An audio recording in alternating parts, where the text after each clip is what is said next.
नमस्कार प्रिय दर्शक बंधु मु अजय मिश्र स्वागत करुच्ची विधि विधान ओडिया चैनल पुणी एक नूतन अध्याय दर्शक बंधु आज जानिबा बजरंगबाली वीर श्री हनुमान एक दिव्य चमत्कारी मंत्र। यही मंत्र ये एक प्रभावशाली मंत्र। यही मंत्र उच्चारण करने मात्रके जेते बड़ कठिन समस्या हो जेते बड़ संकट हो सबू किसी परिसमाप्ति घटी था।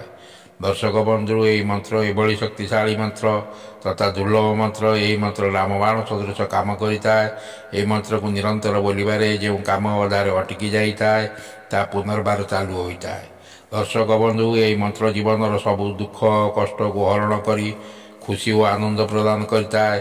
घरे सुख शांति समृद्धि वैभव एभली भाव बढ़ीता है जहाँ कल्पना करा जाई न पारे। दर्शक बंधु यही मंत्र एभली जादूकरी मंत्र।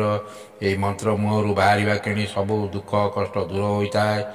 दर्शक बंधु आपण दिन राति कठिन परिश्रम करुँच अथच परिश्रम मूल्य पाई पारना जेपरिक परिश्रम करी तार फल न पाइबा बा परिश्रम मूल्य न पाइबा आपणकर कपाल लेखा होइछि। किंतु मनीष परिस्थितिर दास गोटे समस्या समाधान नणु द्वितीय समस्या आसी पहुँची जाऊँगी। समस्या पर समस्या जेपरी समस्यार अंत नहीं। किंतु आज जो मंत्र विषय जानिबा ये मंत्र प्रयोग से सबू समस्या अचिर अंत घटाई आपण जहाँ मनस्कामना कर निश्चय पूर्ण हो। पुणी आपणकर भल दिन चली आसो। मंत्रटी अति छोट हेले महाप्रभावशाली मंत्र।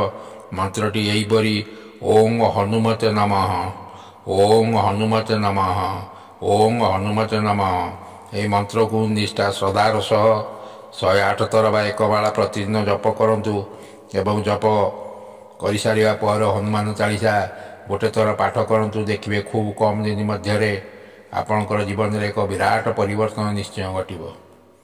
आपणकर भाग्यर द्वार उन्मुक्त हो। दर्शक बंधु जदि वीडियोटी भल लगी था चैनल को सब्सक्राइब करेंगे वीडियो को गोटे लाइक करेंगे कमेंट बॉक्स में लिखिदेवे जय पवन सुत वीर हनुमान। रोचे धन्यवाद नमस्कार।